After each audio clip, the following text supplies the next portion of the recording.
naniniwala kayo sa aswang, manananggal? Ako din, oo. Naniniwala din. Sa amin pamangkin kasi ko. sa barangay namin to sa Bicol. Bata pa ako, so sinasabi na may manananggal daw. Tapos yung nanay ko lagi ko, pag kagat ng dilim, pasok mo sa bahay, huwag mong lalabas. Tapos yung nanay ko, nagtataka kung bakit nalagyan yung mga bintana namin ng asin, tsaka bawang. Sabi ko, bakit?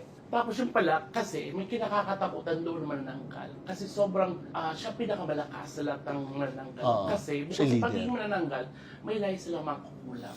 At yun kasi, pag sinabi no na mamamatay ka, mamamatay. Totoong nangyayari. Oo, pag yung asawa nung tito ko, buntis, sinabi lang na mamatay ka na matay. Magkakasikit ka, nagkasakit talaga.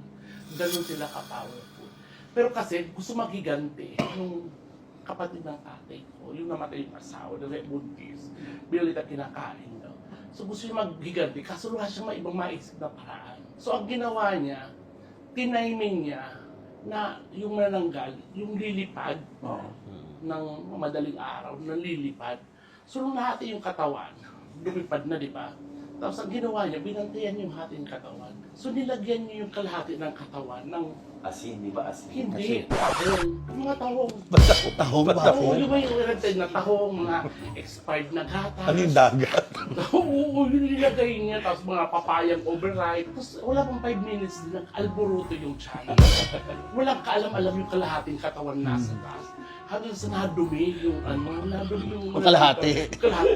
Kinuha yung nagtsuhin ko dumi. Tapos, pinuna sa doorknob ng bahay ng manananggal. So eto na mag-uumaga, nagmamadali mo na ng gabi. Dumugtong. Tapos syempre pagod na pagod, tumatakbo pagbukas sa doorknob. Ang dami tae. Sabi naman na ng tang-ina! May tae!